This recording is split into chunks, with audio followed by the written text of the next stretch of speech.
Proseguiamo anche con l'approfondimento dedicato ai gentleman, sono con Michele Canali. Michele, in apertura parliamo un po' della tua storia. Quest'anno abbiamo detto che diamo visibilità e ci teniamo a raccontare un po' le storie dei driver, ma come hai iniziato e poi ti chiedo gli inizi della tua carriera. Allora, gli inizi della mia carriera risalgono a un po' di tempo fa. Ho iniziato a correre con i pony, che avevo 13-14 anni a Bologna, a Firenze, a Montegiorgio. Poi a 18 anni ho preso la licenza e ho debuttato qua. E al debutto non presi niente, alla seconda corsa vinsi e fu la prima vittoria della carriera. Quindi è un ricordo indelebile perché fatto a Cesena con tanto pubblico, perché rispetto a quello che viene adesso, questo in tutti gli ippodromi, c'era tanto pubblico. I cavalli che ci sono rimasti maggiormente nel cuore? Ma i cavalli che mi sono rimasti nel cuore sono tanti, perché ne ho guidati tanti. Uno a cui sono legato perché è una vittoria particolare è Milo Laser, perché nel dicembre del 96, era il 26 dicembre del 96, feci la centesima vittoria nell'anno e vinsi il primo Frustino d'Oro.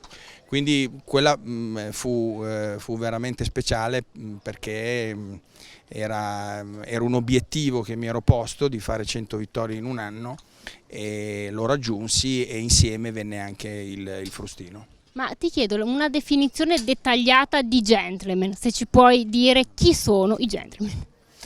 Allora, è difficile dare una definizione, anche perché adesso la figura del gentleman ha diverse sfaccettature, e quindi, però ti posso dire che di fondo il gentleman è un proprietario che si mette in gioco, perché corre, a differenza magari del proprietario che guarda il suo cavallo allo steccato, e quindi mettendosi in gioco partono tutta una serie di stimoli che sono la competizione, l'agonismo, la voglia di vincere, lo sport, perché questo è uno sport, e questo va a coronare tutto quello che è la figura del gentleman a 360 gradi.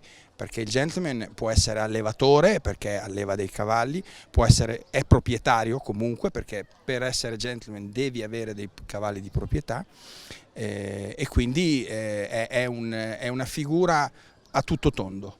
Ma tu come vivi la competizione? Cosa provi quando sei in corsa o soprattutto prima della partenza? Allora, diciamo che i preliminari sono quelli un po' più dove c'è un po' più di tensione, però l'adrenalina scorre subito, quindi credo che l'adrenalina è quell'ormone fantastico che soprattutto in una competizione ti dà tutti gli stimoli per essere presente, attivo e se riesci vincente in corsa. Torniamo a parlare della figura dei gentleman. Sono tante le iniziative che sono state organizzate, soprattutto quest'anno, e poi il ruolo dei gentleman nell'ippica di oggi.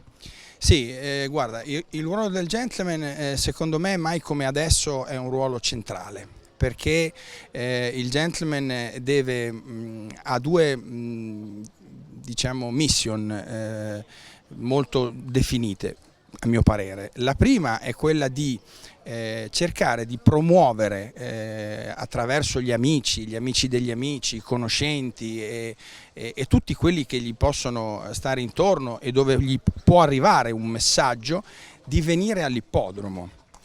E con questo deve lavorare i club gentleman, che sono 11 in tutta la penisola, ogni club per regione, devono interagire con la società di corse, perché la società di corse ha come obiettivo quello di portare gente all'ippodromo e il gentleman può aiutare in questo, perché il gentleman può portare professionisti, imprenditori e soprattutto può portare famiglie, quindi bambini che devono avere le loro attrazioni, e deve portare il pubblico femminile, che qui è sconosciuto.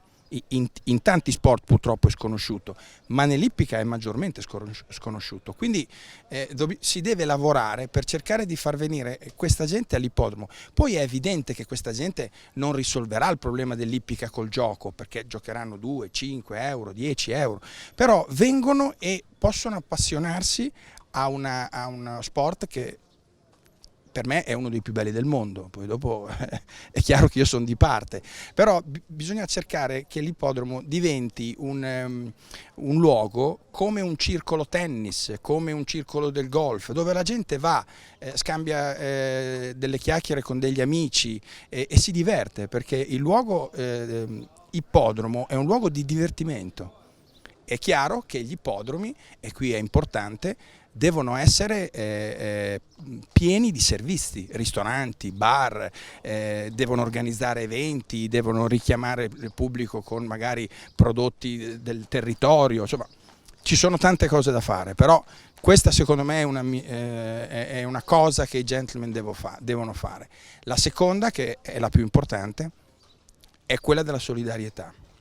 I gentleman devono cercare di trovare e cercare di aiutare chi ha più bisogno, e in questo devo dire che tutti i club in Italia stanno lavorando in questo senso, si aiutano i bambini, si aiutano le famiglie, e questo è una cosa centrale. Noi, come sai, abbiamo ideato quest'anno il Gentleman for Life, ed è una cosa per cui ognuno mette almeno 10 euro prima di correre e verranno comprate strumentazioni. Il prossimo anno sarà un'altra cosa, però bisogna lavorare in questa direzione. Bene, ringrazio Michele Canali per questo approfondimento e la linea adesso può tornare in studio.